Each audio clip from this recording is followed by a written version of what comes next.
Well, we're happy to welcome back Ed Hansen today for session 2 of his presentation on climate change. And I hope you've all got your walking shoes on because he's going to trot us through 2 or 3 billion years of Earth history as it relates to climate and climate change. So Ed, it's all yours. Well, here's class 2. And immediately, I'm going to have to tell you 2 things are wrong with this description.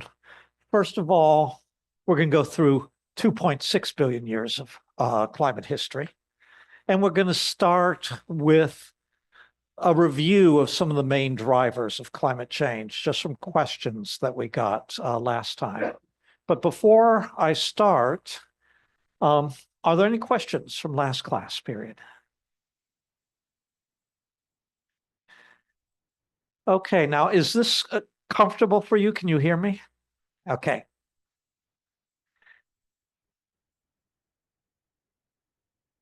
Is that better? Can you still hear me? Okay, that's what we'll do then. Okay. So, yes. This isn't a loaded question, but how do you tell when you're off a 500 million years here or there, a couple million here and there, when they throw out 8.2 billion? It's like, okay. It's hard to be off 500 million years. Radiometric dating is how we get our ages. There are a few other methods, but mostly radiometric dating. And so you have to have something that you can date radiometrically. So you have to have you have to do you have to have a rock or a mineral that has the proper radioactive elements in them, so that they'll decay. You have to be able to get information about the initial concentration at the time the rock formed of those, and there are several ways of doing that, of the daughter products, the products that the radioactive element decayed into. And there are the best kind of rocks to do that are igneous rocks. It's relatively easy to date igneous rocks. It's impossible to directly date most sedimentary rocks. Metamorphic rocks are also tricky as well. So what you need is an igneous rock that formed at the same time whatever rocks you're interested in formed. For example, an igneous rock which intruded your sedimentary rocks, so that you can date that. 500 million years. It's really hard to, I mean, you can get things within 500 million years pretty easily. As you get less and less old, it's easier and easier to date with more and more precision. You've got some other tools like event markers. These are particularly, you have a meteorite impact, it puts ash all over the earth. You can detect that ash layer in many different places in the world and tell when it formed. But when you're looking at the deep past, maybe 10 million years might be good if you can get things within 10 million years. Even when you come to the present, and this is a problem for the climate reconstructions, all the climate history I look at is along the Great Lakes. And there we really need to be able to compare things within decades. And our carbon-14, which is our main tool, it's hard. You can get things within a decade or two, but that resolution is problematic.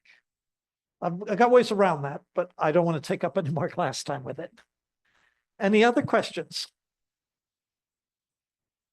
Okay. Well, let's review for a moment. The temperature of our planet is a balance between the energy that comes in from the sun.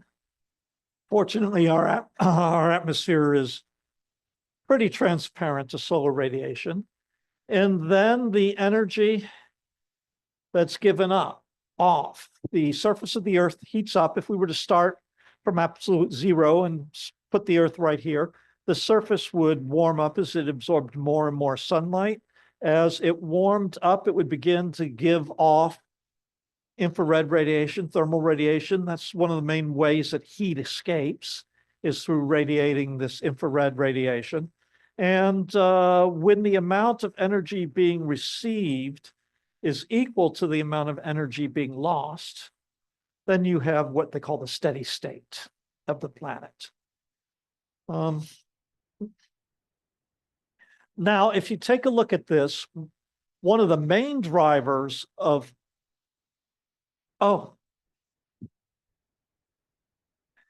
you're going to need a microphone.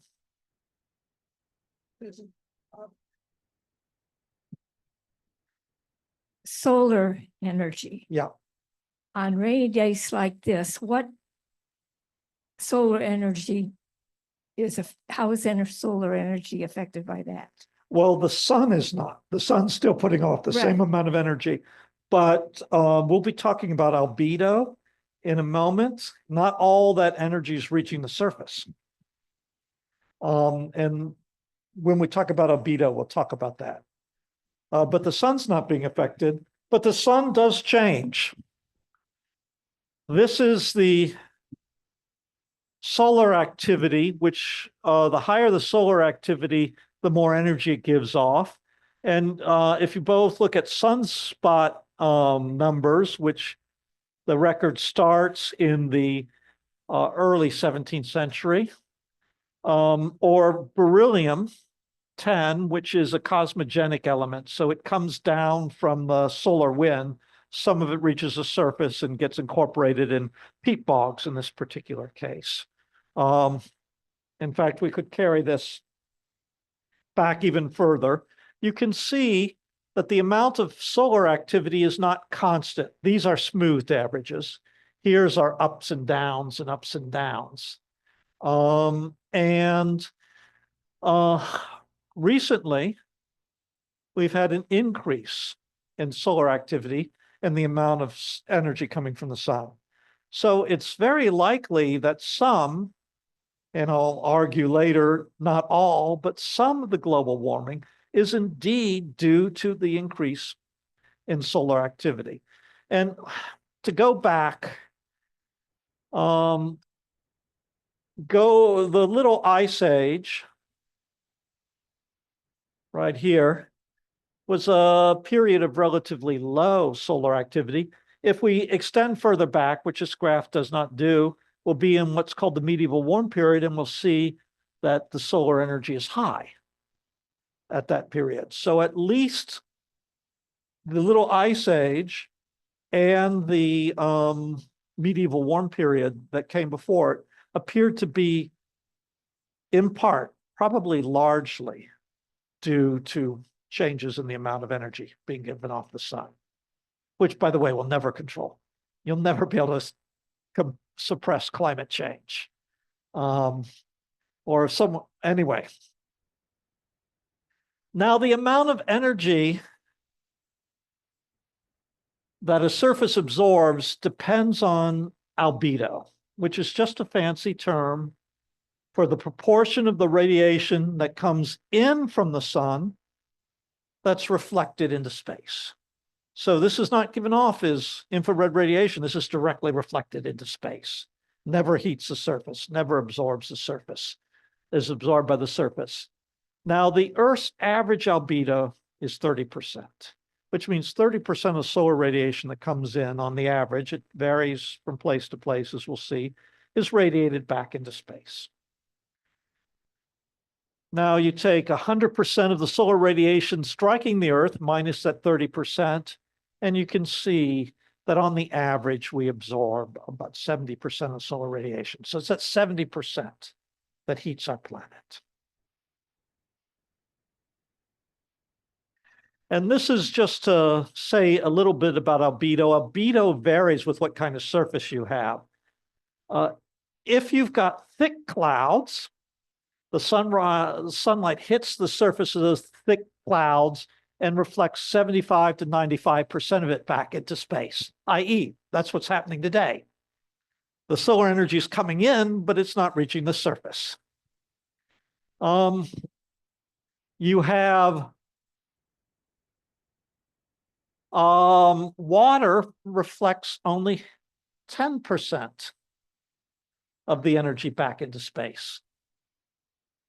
Snow, and this is important, is like high clouds, 75 to 90% of the radiation.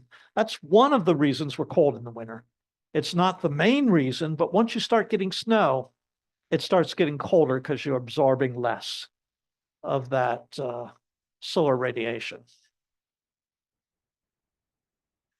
Okay, so once again, recall that solar radiation comes in and heats the planet. As the planet warms up, it gives off infrared. And it radiates that infrared up into space. And that's what's going to control the temperature, is the balance between what comes in and what goes out, just like our bank balance. And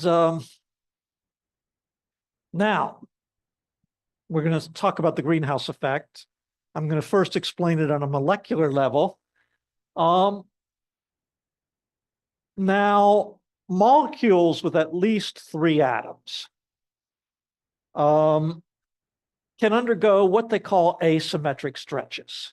So whenever energy hits a molecule, one of the things that happens is that the various atoms begin to shift positions.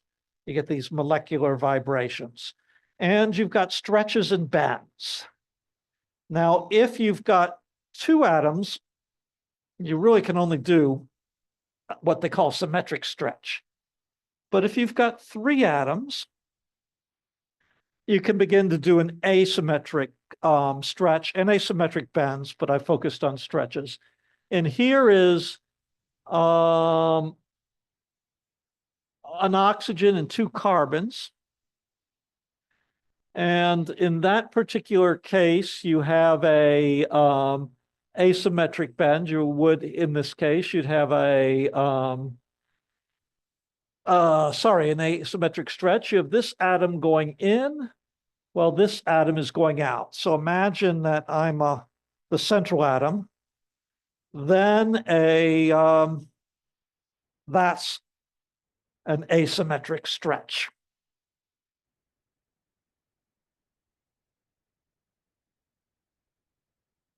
And only molecules that have asymmetric stretches can absorb thermal infrared radiation. The thermal infrared radiation has just the right energy to get these things bending asymmetrically. So you have to be able to do an asymmetric stretch, or, although I don't emphasize it, an asymmetric bend if you're going to absorb infrared radiation. So what's the main gas in our atmosphere? What's the second main one? Okay, how many atoms does a nitrogen molecule have? How many does an oxygen? And so N2 and O2 can only undergo these symmetric stretches. They're transparent to infrared. So infrared just passes through them. And as we just pointed out, argon's monoatomic, so it also can do no stretches or bends. So if you take a look at the Earth's atmosphere, the overwhelming majority of it is completely transparent to infrared radiation.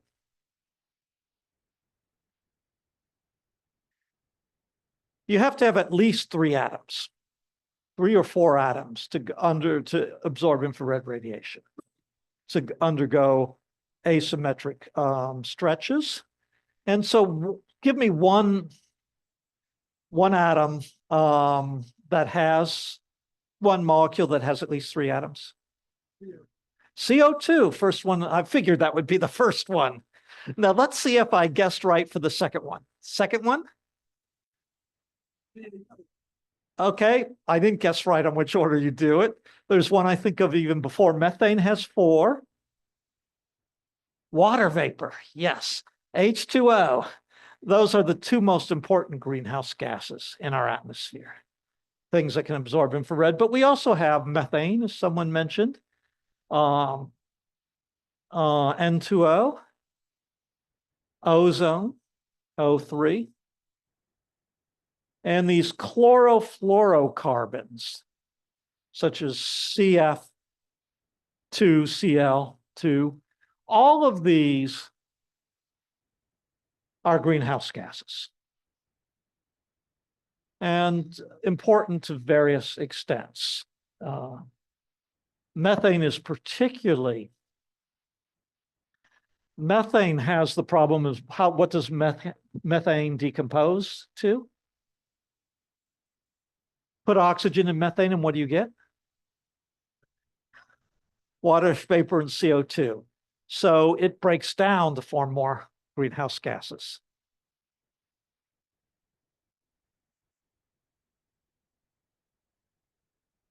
Now, what happens when you have a greenhouse gas is it first absorbs the infrared radiation and then it re-emits it. So it sort of scatters in that effect, the radiation. But it absorbs the radiation that's coming in one direction, leaving space, and then scatters it in random directions. Which means, and what this does is it slows down the rate at which that radiation leaves the planet, slow down the rate at which heat escapes, and you warm something up. As a result, the planet warms up more, it gives off more infrared radiation. Eventually, it gives off enough extra infrared radiation to compensate for the fact that it's leaving more slowly. And you reach a new steady state temperature. And if this was my climate course that I taught at Hope for the environmental science program, we would be calculating temperatures right now. We have equations, and it's not all that complicated math. And what this is known as is the greenhouse effect.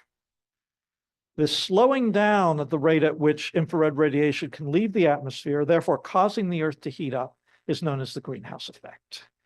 And note that without some greenhouse effect, our planet would be much colder. If you took out all the greenhouse gases, we'd be frozen solid.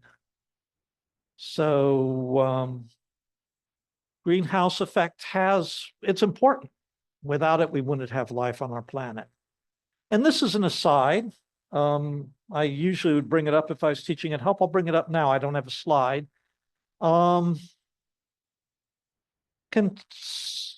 anyone know of a planet that has much more CO2 in its atmosphere than Earth? Venus. Venus's planet, Venus has a very thick atmosphere that's almost entirely carbon dioxide.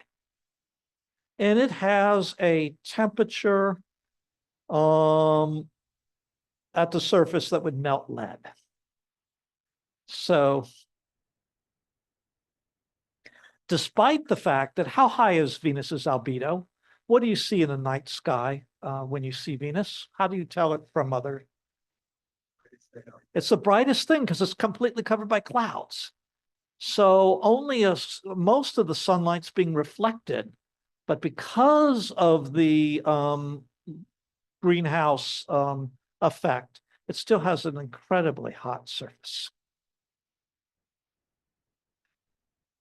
Okay, so this is just a review. And for us, the most important drivers of climate change, and they're not the only ones, but the ones I will emphasize, are the variations in the amount of radiation coming from the sun. How much radiation comes in. Variations in the albedo, how much of that energy is reflected back into space. Those two things control the amount of energy absorbed by the surface. And then variations in the amount of infrared radiation absorbed by greenhouse gases. When we're talking about global climates, this is pretty much it. When we're talking about global averages, when we talk about regional climates, there's a lot of other factors in play, which maybe I'll go over some. in the third class. But for global temperatures, that's pretty much it. Now we're going to go back to the past. Now, I had promised you only 1 billion years history, but I decided to give you more than I promised. But first, we're going to find that when you look, one of the easiest things to tell as far as climate is concerned is whether there were glaciers or not. I mean, the proxies for all sorts of other things, but glacial proxies are particularly easier to read, and therefore are distant when we go to the far past. Whether or not there were glaciers is the easiest thing to tell. And there are lots of glacial proxies, but when you're looking at the past, the most important of those, unless you're looking at the most recent glaciations, are things called till and tillite. Now, the thing about almost everything that transports sediment, dust, boulders, sand, almost everything that transports it in geology sorts it. So, if you have a wind, it can only pick up small things. Stronger the wind, the larger the things, but you ended up getting the particles sorted by size. And when they're deposited, sorted by size, same with running water. But a glacier just picks up everything and carries it all. It carries a boulder next to a grain of dust. And when the glacier melts, it dumps it all in the same place. So one of the extraordinary things about glaciers is that when you look at a glacial deposit, you'll have a cobble next to a pebble, next to sand grains, and all that. Much of this is clay. So you have no size sorting. You've got everything dumped. It's just like a teenager's bedroom. Okay. Now, when you take this till, this unsorted stuff, when the glacier dumps it, it's soft. Given enough time, it can be lithified, become hard, and turned into rock, and that rock is known as tillite. Now, the oldest tillites that I've ever seen, and the oldest widespread evidence we have for glaciation, is from the Superior Craton, which is this really old part of Canada and parts of Minnesota and a little bit of the Upper Peninsula. And we have throughout the Superior Craton these tillites. And that leads to Ganga. I don't even know where that came from. Is one name, but the glaciation is really usually known as the Huronian glaciation.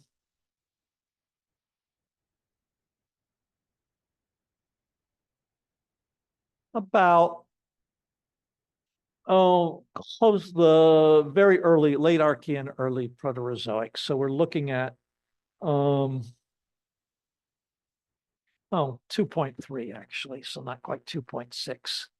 And right here. So that's the first evidence we have that we had cold periods, at least in the this part of the world. Then comes a long period of time, more than 1 billion years, with no evidence of glaciation in the rocks. So, in fact, the barren billion is what one geologists called it. So a long period of time in which we do not have much evidence for cold climates. And then in what's called the Neoproterozoic, which simply means this is the period just before we began to get easily fossilized life. We have, again, evidence for glaciations, tillites throughout the world. And by this time, we've got geologic history becomes less and less fragmented the more you go towards the present. We get a larger and larger record.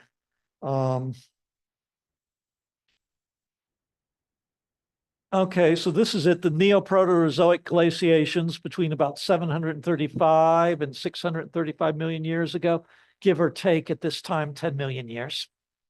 This is the first question. Here they are, two periods. This is looking at carbon isotopes, and they tell us something. You can see these glaciated cold periods had lower isotopes, but anyway, that's unimportant. I just wanted to show these two periods on a time scale. Now, here's the thing. And this hypothesis, this idea is about 20 years old, and it was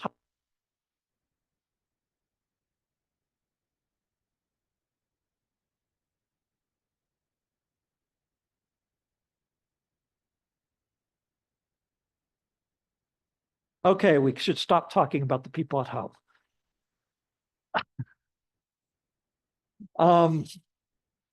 Anyway, I haven't been to a geological national meeting in 4 years. So 4 or 5 years ago, this was a hot topic of debate. I don't know if it is anymore. But anyway, they would take rocks that they thought were at the equator using their paleomagnetic signature, and they'd find tillites in them. So glaciers in the equator, and these are sedimentary rocks, so they didn't form on the top of the mountains. We're looking at, rocks that formed in lakes or near shore that contain tillites, glacial evidence. So they came up with this idea of the snowball Earth, i.e. the idea that the entire Earth was frozen at this time, turned into glaciers. There were a lot of questions.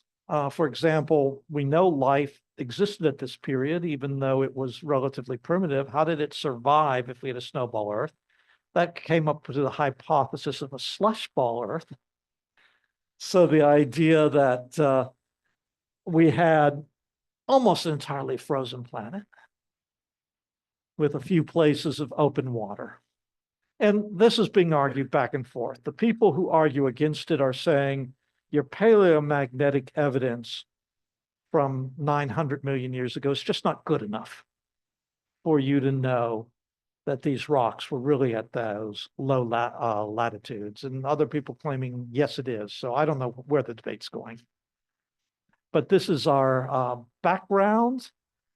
We do know that before we got in what I'm going to call the relatively modern, i.e. last 600 million years of climate, we had a really cold period in the Earth's climate.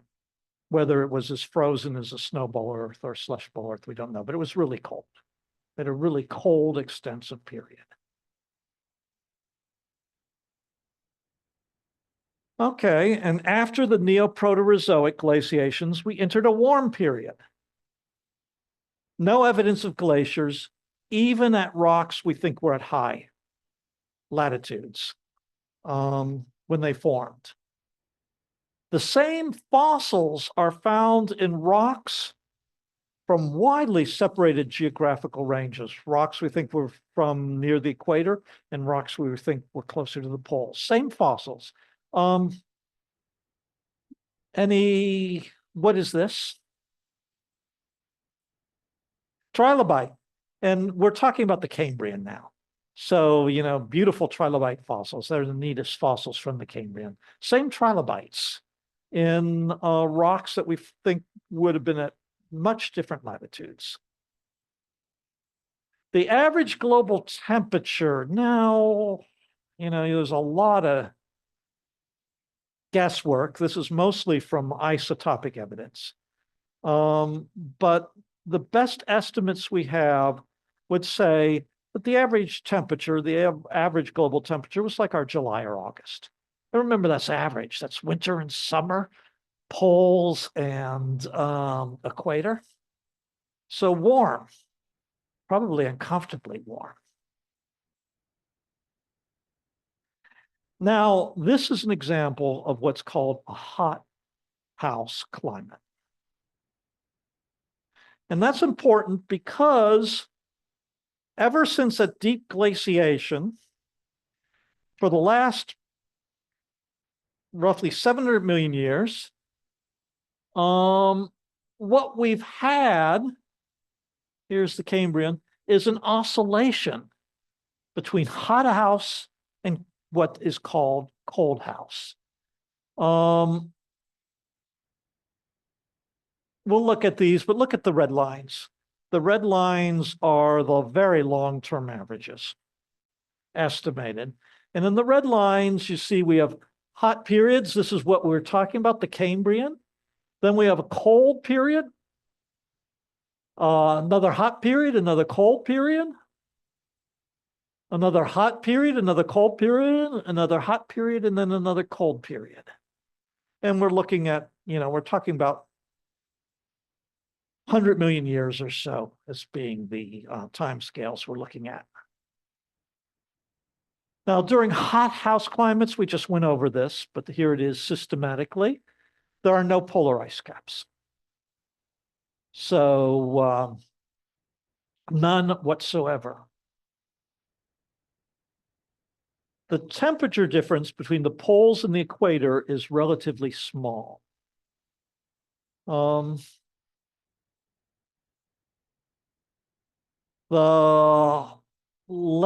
Cretaceous hothouse Earth, for example, we've had dinosaurs in Alaska. Now that could say something about dinosaurs, but it's the same kind of dinosaurs that we see by that time in places like Colorado. And by that time, North America is pretty much set in the same latitudinal range it has now. Similar plants and animals at high and low latitudes because there's very little temperature difference, very little climate difference. It's an equitable planet. And temperatures are relatively warm. So those are the hothousers. During ice house climates, there are polar ice caps. We're familiar with that. The temperature difference between poles and the equator is large.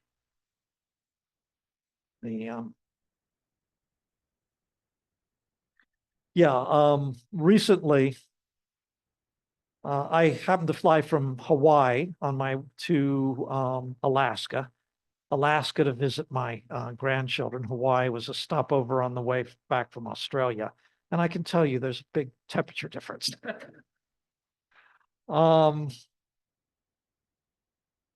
Very different plants and animals at high and low latitudes. We're aware of that as well. Much different, a tundra, a polar tundra is much different than a tropical rainforest. Temperatures relatively low. Now, one thing I don't want to get us confused about is I don't want the cold house Earth and the hot house Earths to be confused with glacials and interglacials, because they're not. Inside a cold house Earth, sometimes it gets colder. Glaciers advance. We know those as glacials, and sometimes it gets warmer. The glaciers retreat, and we're in interglaciers.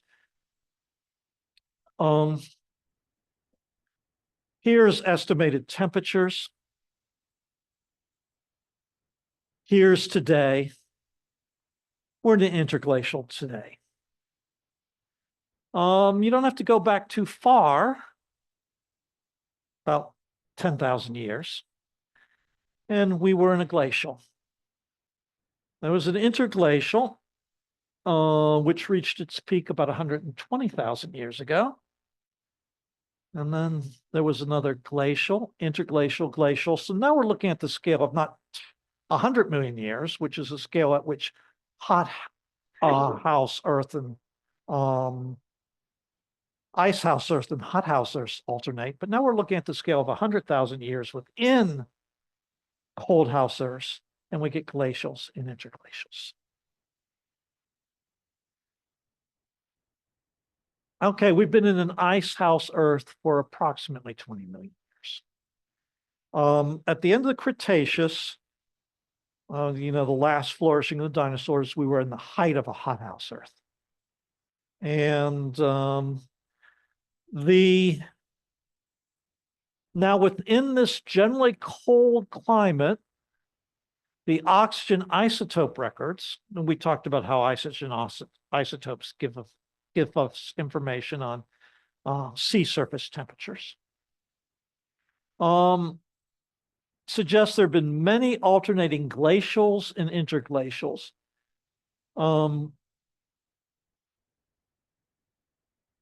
And here they are numbered.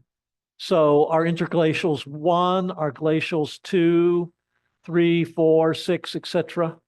There have been many, many of them. And it's gone back from at least 2 million years. This, by the way, is one of the main discoveries since Linda and I were students. When Linda and I were students, Linda was my TA at one point.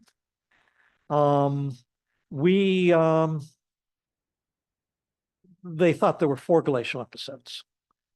Turns out to have been more on the order of 20.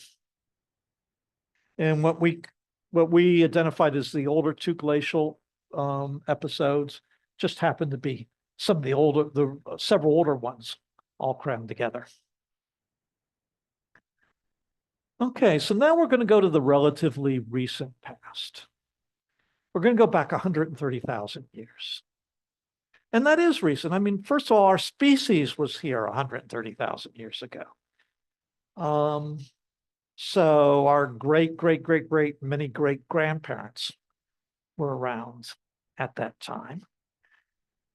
Now, at the time we had the Sangamon Interglacial, and I'm not going to pay attention to exactly what proxies these are because it's the time periods. But for example, take a look at the top one. That's ambrosia. What's ambrosia pollen?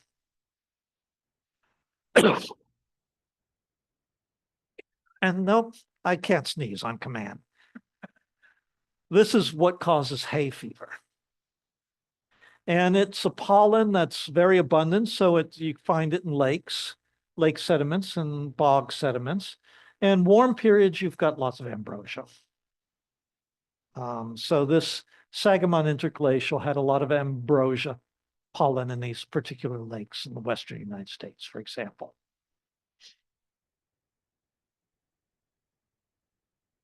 Now, about 90,000 years ago, we began to get and advance the glaciers to about 70,000 years before present, YBP, years before present, which geologists use instead of BC or an AD and all that. Just as a minor point with dating, that's a nuisance for me because I deal with really recent things often that are only hundreds of years old. And so then the fact that the present keeps changing. But they've decided the present is, I think, 1950. So that's where we are. We're stuck in the 50s, folks. For this time. Anyway. And then there was a long, cold period, but not much glacial retreat or advance. Some small interglaciers, small glaciers, but the glaciers were well north of their maximum point. And they stayed there for a long time. And then we get this surge to the final maximum size of the glaciers, which happened about 18,000 years ago. So that's as far south as the glaciers got, 18,000 years ago. Ooh. Why? Okay. And we're going to look at that time period. So to look at more detail, we're going to start at 18,000 years ago. Here's where the glaciers were. Now, I went to high school and college, and you went to graduate school in Cincinnati. So we were in Cincinnati, we were at the very margin of the glaciers. There was a place called Winton Woods where high school students, of course not me, might go to drink beer. And it was the terminal moraine of the glacier.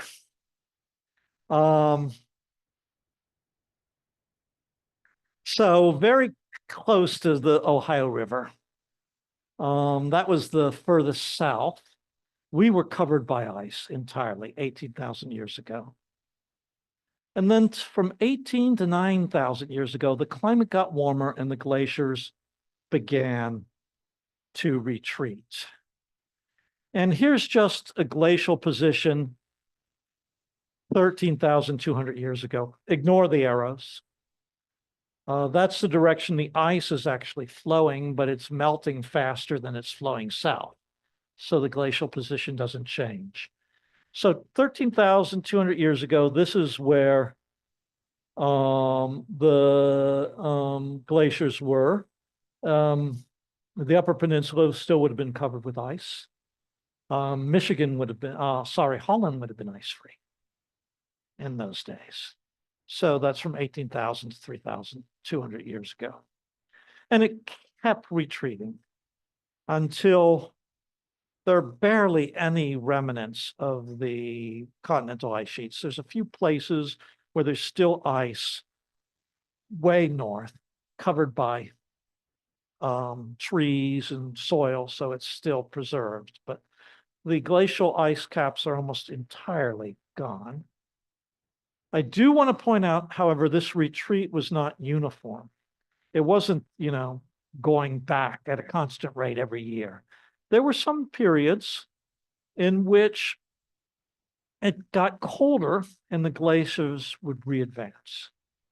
And for our purposes, the most important is going to be something called the Younger Dryas, which occurred about 12,900 years ago, and the glaciers would have been moving back towards Holland, Michigan during that period.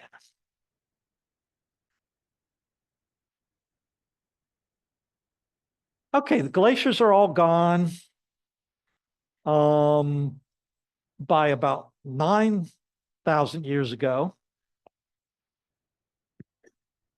Actually, let me go back.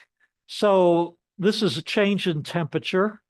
And if you take a look at that graph, what you can see is a relatively constant, a relatively steady warming from 18,000 to about 12,000 years ago, roughly. And then you can see ups and downs and ups and downs. So the glaciers are stuttering before you get the final warming and they completely disappear. Then we get the Holocene maximum temperatures. The Holocene maximum is important because that's where we're headed, by before the end of the century, if the predictions are any good. we'll be at the same temperatures at this high period, the Holocene, climatic maximum, warm period, 6,000 years ago. In the Sahara, it was a pluvial. Any idea what a pluvial is? I was told if you were a Latin scholar, Linda said when she was given this term, she figured it out immediately because of her Latin. Pluvial, wet, rainy.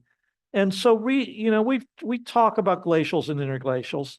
There are also pluvials and interpluvials, rainy periods and dry periods. They're not correlated, by the way, necessarily.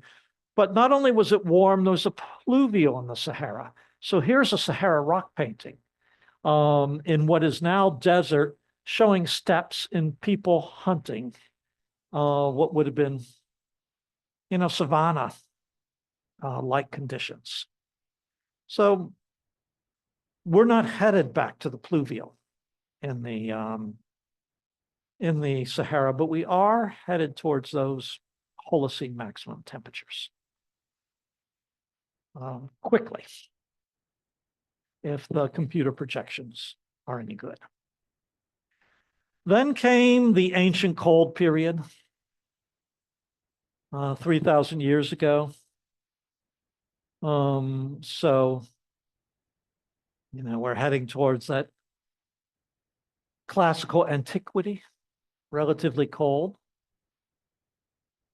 Then the medieval warm period. So this is the high Middle Ages. Relatively warm temperatures, relatively good harvests. This Sweden had a wine industry in those days, which it doesn't now. I spent a sabbatical in Sweden, and they were talking about the wine industry coming back to Sweden. A relatively warm period. And then the Little Ice Age. A cold period. Here is, I think this is outside Amsterdam, maybe outside of Rotterdam. I've forgotten the name of the river. Does anyone remember it? I should know because I lived there as a child. But anyway, you have people skating on a completely frozen river in the Netherlands. They don't freeze completely anymore. It was a relatively cold period. We'll look at some of the consequences for that next class period, what that meant and how people adjusted to that. And then the instrumental temperature record. Remember, the instrumental temperature record starts becoming usable about 1850. So now we're no longer looking at proxies. We're looking at averages of global temperatures from temperature readings.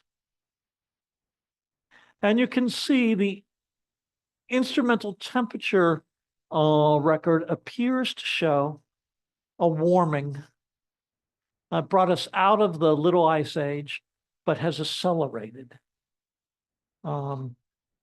in the last 75 years or so. So that is quick climate history. Not quite 2.5 billion years of climate. And it's gone over it very quickly. There are a lot of debates and fascinating periods. I must admit that, remember, all the paleoclimatology I've done has been on the Holocene. So that's the most recent period in Earth history. So it's the part that I'm most knowledgeable about. So what have we learned from paleoclimatology? The first of all is climate changes. It changes. It's always changed, and it's always changing. It's variable on all sorts of scales. Here's our long-term averages: hot, cold, cold. No, I'm sorry, hot, cold, hot, cold, hot, cold, on the scale of tens of millions of years. And here are ups and downs. If you take a look at more detail, a peak during during this cold period gets colder, gets warmer. And now on scales of millions of years, you can see that it's not a smooth up and down. It's goes up, goes down, goes up and down. At the same time, it's doing this.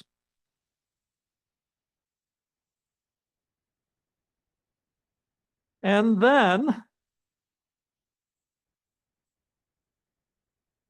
I want to look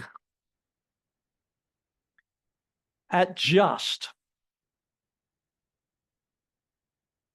This is 450,000 years, so 500,000 years. At what's known as Neogene. And not only all the Neogene, but this latest part of the Neogene. And here's from our ice core data. Now, if you take a look on the scale of millions of years in climate change, if you smooth it out, it appears to be simply getting cold uniformly. But if you take a look, this is temperature change. If you take a look at the detailed record, and now our resolution in a glacier is a year, because you can count these glacial rings, these glacial light, dark, light, dark, light, dark glacial vars. Then it's getting warmer, colder, warmer, colder, warmer, colder, up, up, up, down, up, up, down. And actually they've smoothed this stuff to tens of years. And we know, we compare a year, this winter was colder than last winter. So climate changes. It's always changing. Okay. Now, natural climate change can be abrupt. Some people say, oh, yes, climate changes. And I'm going to give away my point of view rather than keep it a secret. Climate changes, it's always changed. What is different is that we now have so many people in the world that we no longer have the flexibility to adjust to climate change. But I'll that's going to be my takeaway point. So if you guys don't have to come next time, you've heard it.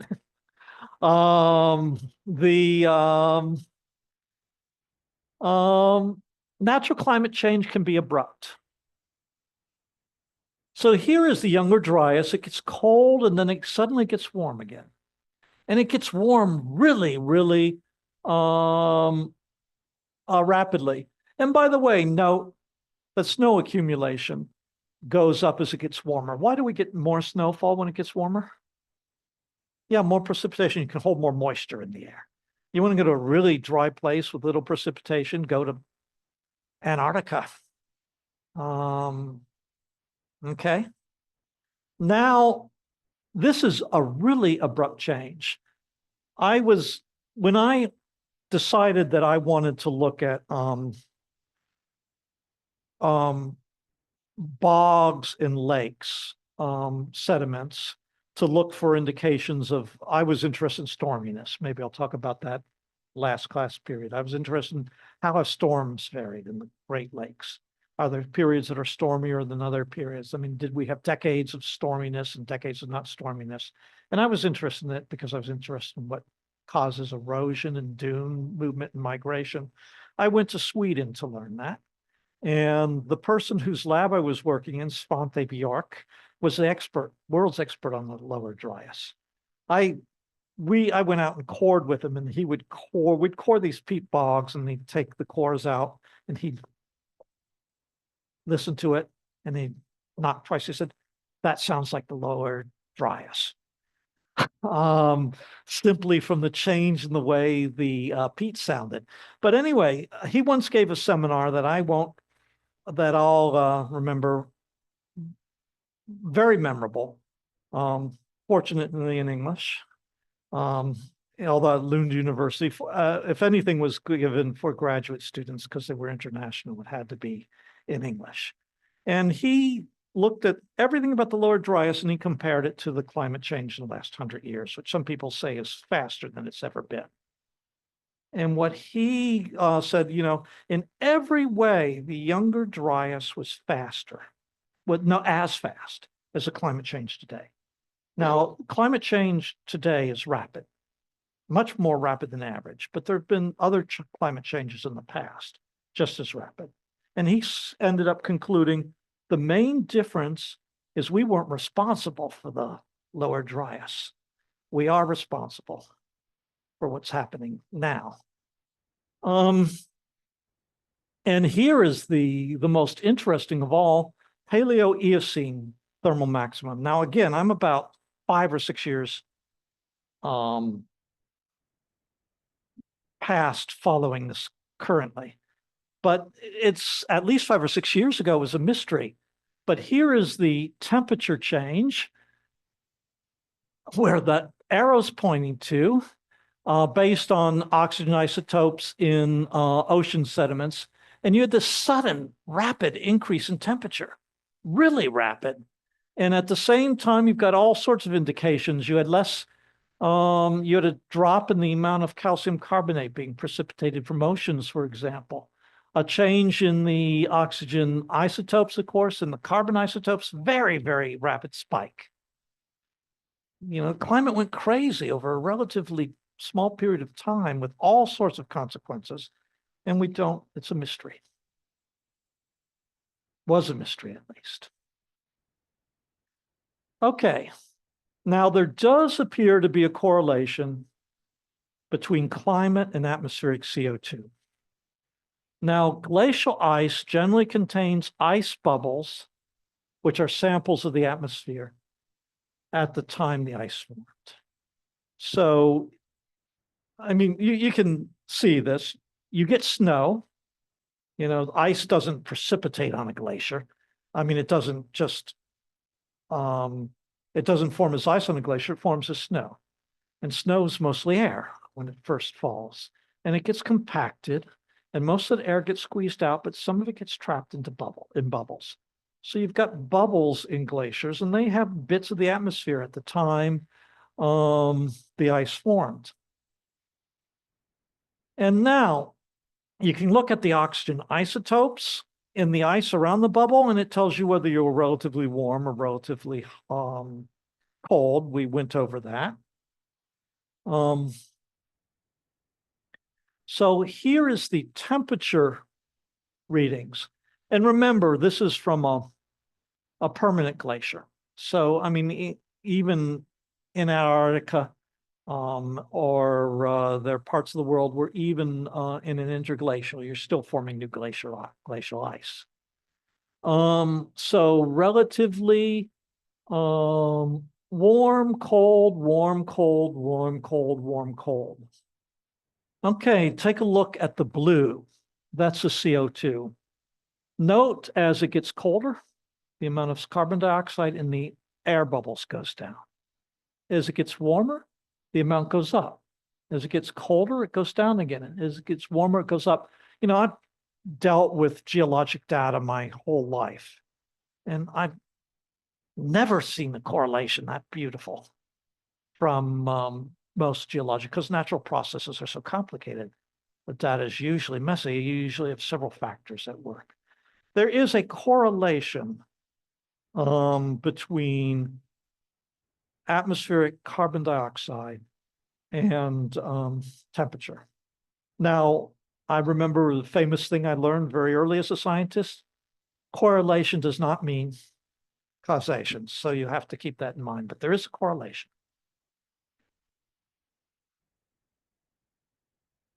And in fact, appears to be a time lag. That first it starts to get warmer, and then we get more CO2. And then it starts to get, and that, what people think may be going on there is what you call a positive feedback. It gets warmer, you get more carbon dioxide. The carbon dioxide causes it to get even warmer and more carbon dioxide. So they think there's I think it's probably a positive feedback.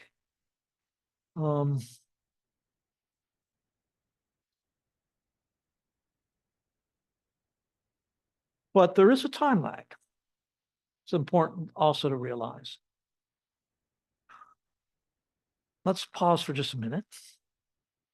This would be a good time for a question or two before we go, because what we're going to do is look at now in a little bit more detail the climate in the last 150 years.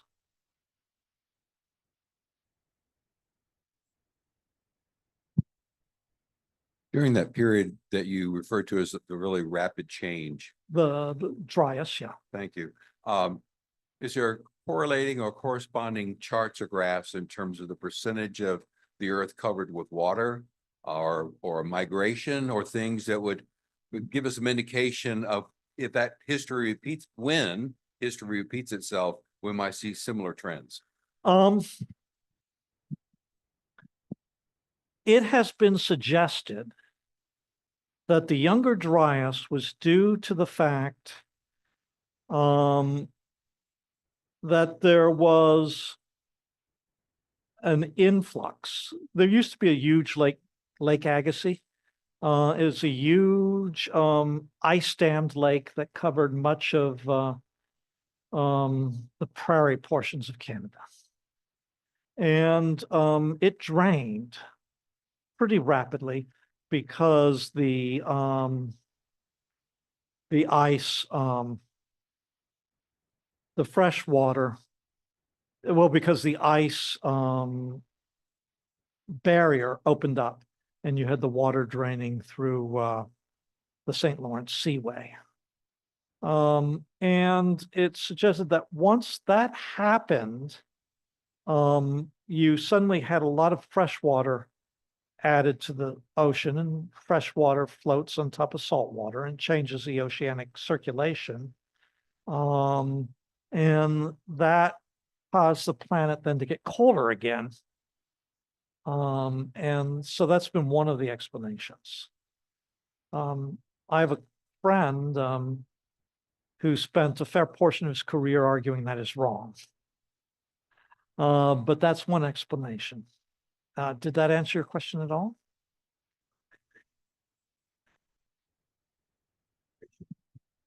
Oh, And if you look at that period where things were receded and the whole theory in terms of migration across the north from Asia to North America, as an example. well, I'll say two things. First of all, I'm not an expert on the timing of migrations to North America. We're talking, I don't think it affected probably the Bering Land Bridge. And my understanding, and again, I could be completely wrong, so if anybody's more of an archaeologist, my understanding is that most of the migrations into North America from Asia are before 12,500 years. But human beings migrate because of climate. In fact, I know most of the migrations were before 12,500 years. Human beings have always migrated due to climate. And one of the things I want to talk about next class period is what does that mean when we have a wall at the southern border? And I'm using that as a metaphor because you can no longer migrate freely.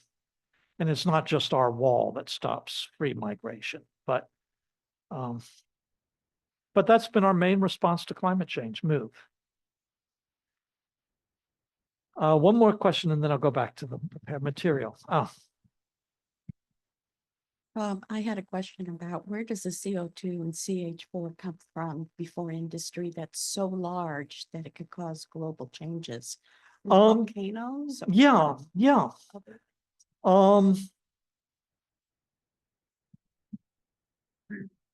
First of all, in the short-term balance, CO2 is destroyed by photosynthesis and created by respiration. But that's more annual. But the amount of, the balance between what's less annual are two other processes. One is weathering. So, you take a rock and you and you expose it to the atmosphere, and that oxygen will combine with carbon and some minerals. And you get CO2 produced.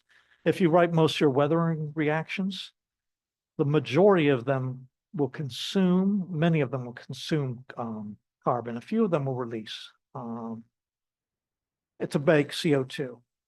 A few of them, so weathering produces carbon dioxide. So there's some hypotheses that the more land surface you have, and we're talking about weathering in the atmosphere, the more rocks you have exposed to land, the more that's going to change the amount of CO2.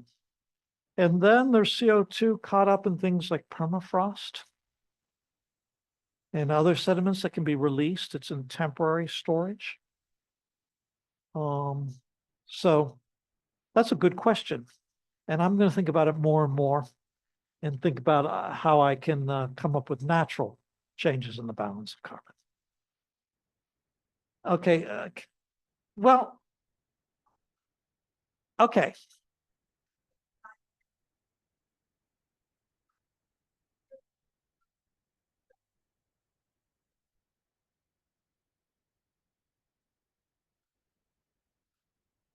Since Cincinnati or the Ohio, the Mississippi or the Ohio River? It would be Cincinnati Ohio River. on the Ohio River from Yeah. Kentucky. And she later tried to back it up. She tried to claim that that was not impossible for the 1840s for the Mississippi. She also explains that the river comes a little bit, there's a crook in the river, so there's a place where the ice flows that might be coming down were thick enough that a woman with a baby could cross the river Yeah, in 1840. I believe on it. ice. I mean, after all, we have wolves on Isle Royale because you had some extraordinary winters that froze it over. And remember, 1853, we're looking at the end of the Little Ice Age. So yeah, okay. No, all excursions into American literature are welcome. Okay. Or any literature for that matter.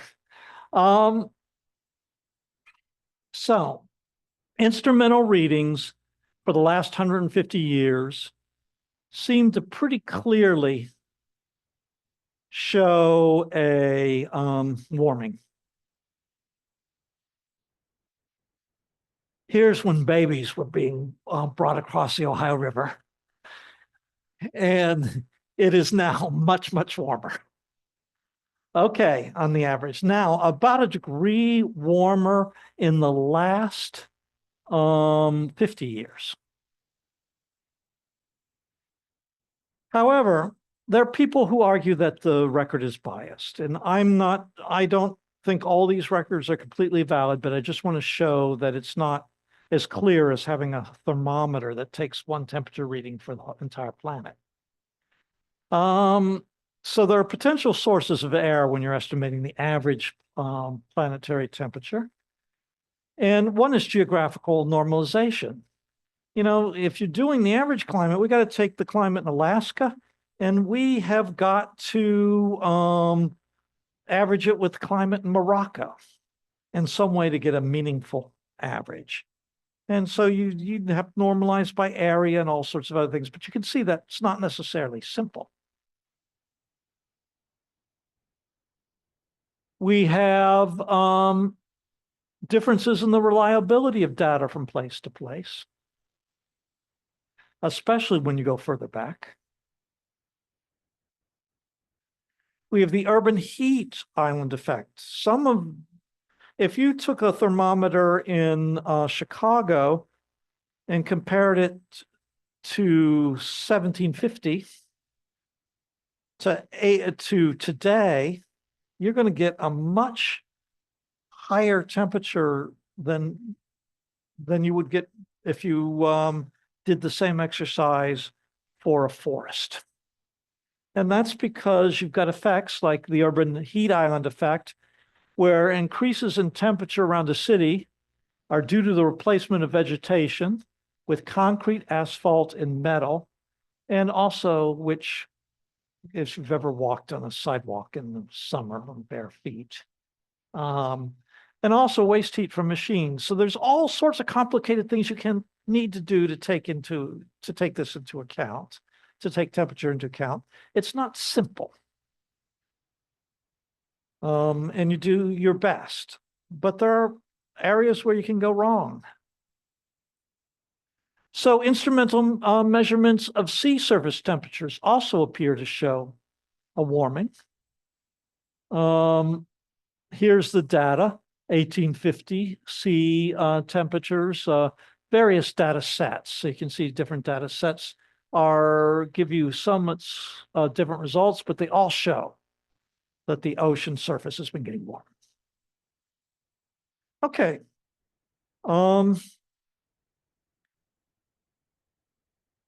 Now, again, what this comes down to is technology changes for how we measure sea surface temperatures. And in the old days, you would take a bucket, haul it up, put it on deck, put a thermometer in it. And of course, you've got all sorts of things that can cause it to heat up or cool down in that time period. So there's people argue, well, what you're seeing there is the fact that our technology's just gotten better. It introduces biases and uncertainties. So if you take a look at any single record, instrumental or otherwise, you can always argue that, this is due to bias.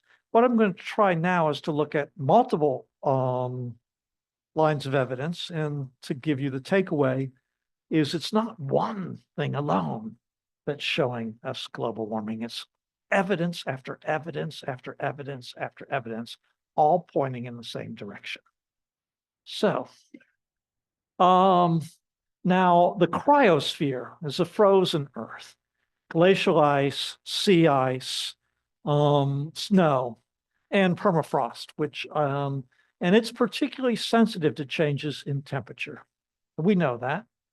We're used to that.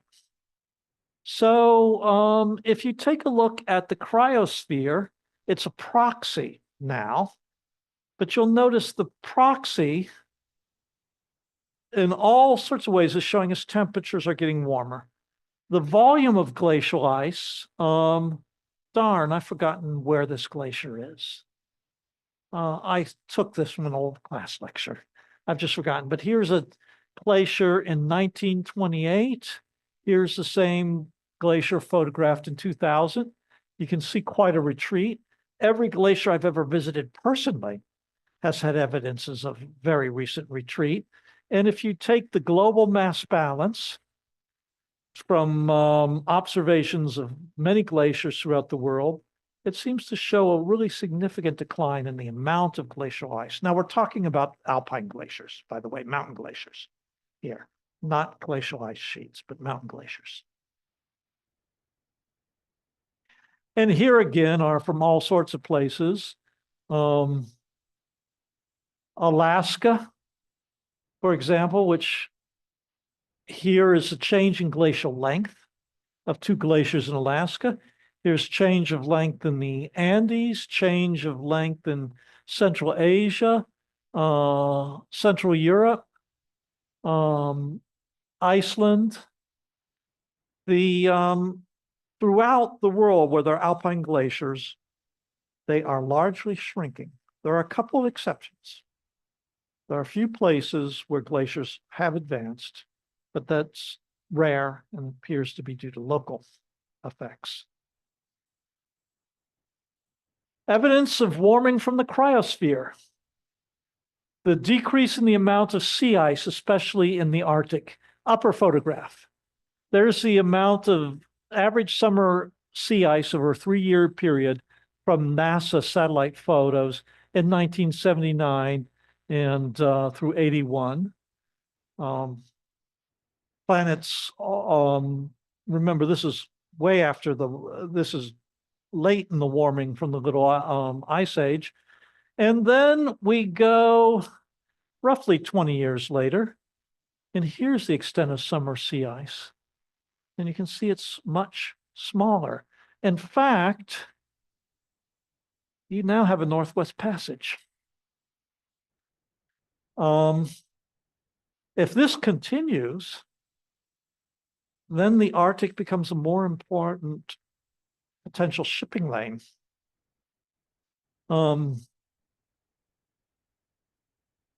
Which I don't want to get into politics, but means that, you know, who controls places like Greenland and Alaska become more important. Okay. Evidence of warming from the cryosphere. There's been an estimated loss of ice from the Greenland and Antarctic ice sheets. Here's the Greenland ice sheet. This is the loss. So it compares so it's the 1990 is the 0 point, and since 1990 there have been an elevation loss of you're still talking about matter of millimeters. Here it is for Antarctic, but it's clear. Note there's large uncertainties, and that's because of everything you have to go to when you are trying to estimate a change in the sea ice surface. Permafrost is another one. I took those slides out because permafrost is hard to go over, but permafrost is showing all sorts of signs of warming. And then there's other proxy evidence if you don't look at the other than the cryosphere. And this is from IPCC, International Panel on Climate Change, Group 2. In their fourth assessment, now they have a fifth assessment, but they conclude that there's a very high probability, 90% or high probability greater than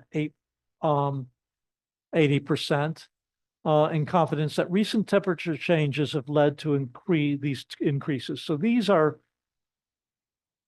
where the evidence seems to be at least 90%, to a probability 90%, certainty of 90% that these things have happened. Increased rock avalanches in mountain areas. Rock avalanches are mixtures of rock glaciers and avalanches due to melting ice.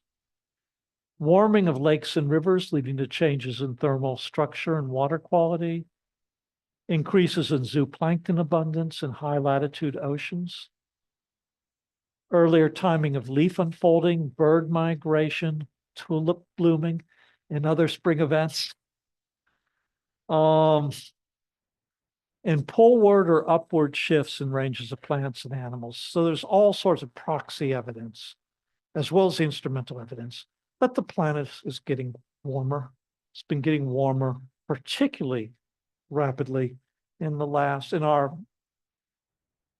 lifetime. I mean, I'm in my early 70s.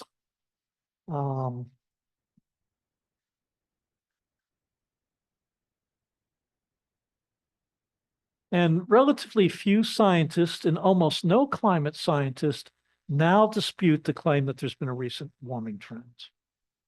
I don't know of any climate scientist that does. There is still some debate, and it's the debate that still exists among the people who do this for a living, if there is a debate, is exactly what are the causes. Because we've seen that, solar activity has gone up during this period as well.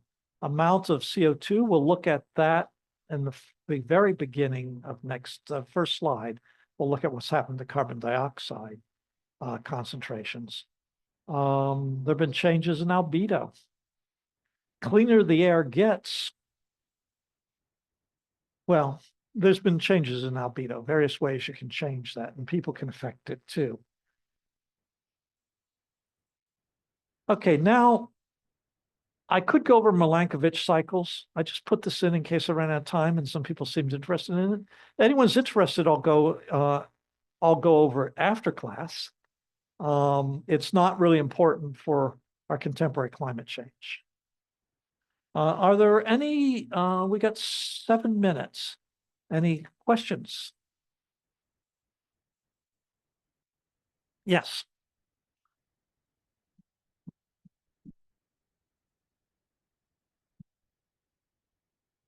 I've been monopolizing myself with history stuff on PBS and various things. And one was about the Bible, kind of, and how they talked about the movement of people from the Fertile Crescent out of the Fertile Crescent because other areas became more better for the growth of things. And I thought, this is the climate, they were talking about climate change effects then in relation to times of the Bible. And I thought it was interesting. And I don't know much about, movements into the area around the Fertile Crescent or around the Mesopotamian part. One thing that is clear, remember we had a pluvial during this 6,000 years ago, good wet conditions in the Sahara. As the Sahara dried out, people migrated in the Nile Valley, and that had a large impact on the development of the Egyptian civilization. I just wonder, have you watched the Apple TV series from a couple years ago called Extrapolation? I'm afraid I haven't. What am I missing? Well, it's very interesting.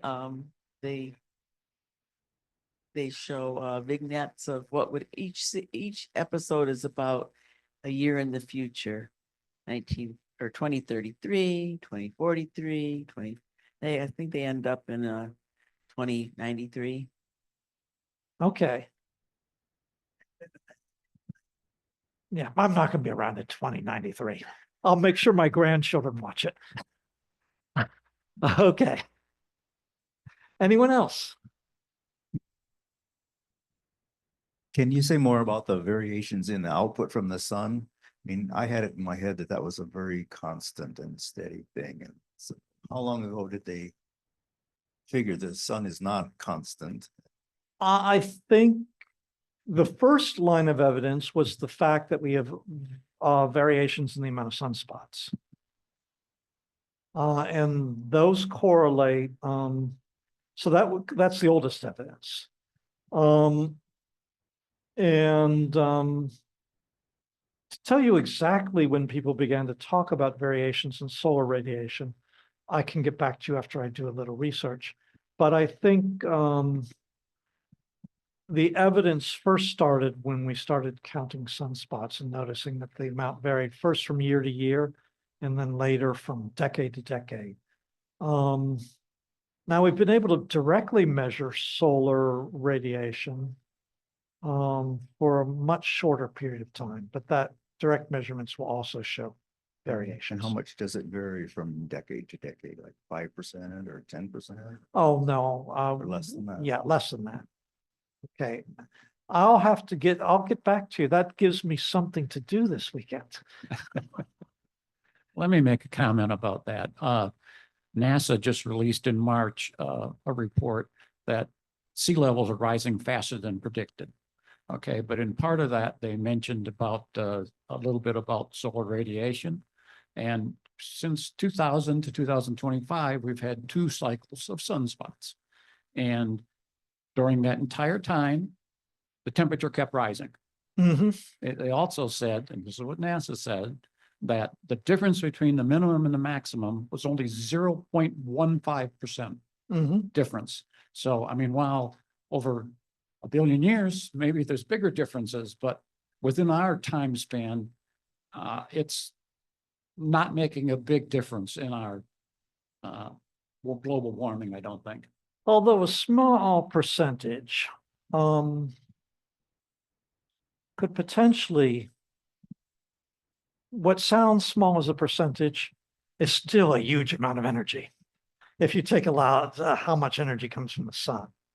So it's not that I'm going to argue this. I'll look into this more because you may very well be right. But it's, taking redistributing 0.01% of my income would have a negligible effect.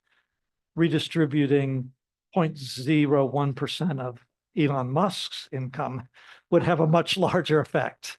So, but yes, yeah, I mean, and you're right, because while the evidence appears to be indicating a general rise in solar activity, there is ups and downs in that general rise. And those ups and downs do not appear to be correlated with immediate temperature effects on Earth. So in the past, I think there's good evidence that solar activity has affected the climate. It may not be, I agree with you. I don't think it's primarily what's driving climate change now. Okay. Another question, one more, and then class is out. If this was a Hope College class, you guys would already be picking up your books and your bags. Yeah, Ed, I just had one response to Linda. You asked about, was it Uncle Tom's Cabin and Eliza crossing the river? The Ohio River level these days is controlled by high-level dams, so it's much higher. Back then, there were no dams, and I can remember my husband's Uncle Pete, who was born in, I think, 1911, talking about during dry spells in the summer, you could drive a team of horses across the river from Aberdeen, Ohio to Maysville, Kentucky. And in the winter, you could drive a sled across. So yeah, Eliza could have gotten across the river. There's also a Currier and Ives engraving of crossing the Mississippi on sleds and so forth. And I know that the draw on the Mississippi is really a big draw between its highest and lowest naturally. So that all that leads to it being credible that in an unusual year that could happen. Certainly. Yeah. Mhm. Thank you. That's great.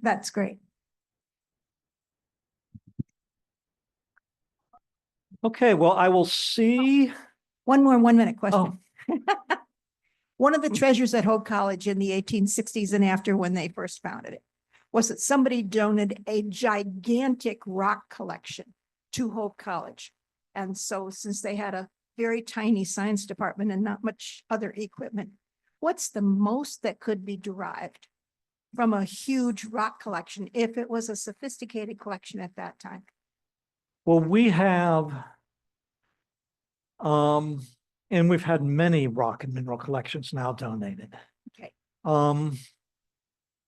And educationally, that's wonderful. We've got many samples to show students. The only minus is we've long since, I used to curate as much as I could our collection, but never had enough time. As far as I know, nobody's curating it right now. Okay. So, So and it's lacking information on when it was collected and, if you don't know where it came from, it's much less valuable to you, right? well, educationally, it doesn't matter much. And aesthetically, it doesn't matter much. I mean, I must admit, I love minerals in the same way that some people love flowers. But scientifically, yes, if we don't know where it's from, how it was collected. In fact, the information you would need to know to make it scientifically, amateurs don't collect. But the only thing that could happen is someone could donate something that had a mineral that was unknown. And then if you just knew roughly where it came from, that would be good enough. It takes a real special talent to say this is a new mineral. I know only a couple people in the world, a couple people I've met in my career who are good at it. Most of us will say, Well, this can't be a new mineral, so although it doesn't exactly fit, whatever, ite, it is whatever ite. Yeah. Okay. Well, you're welcome.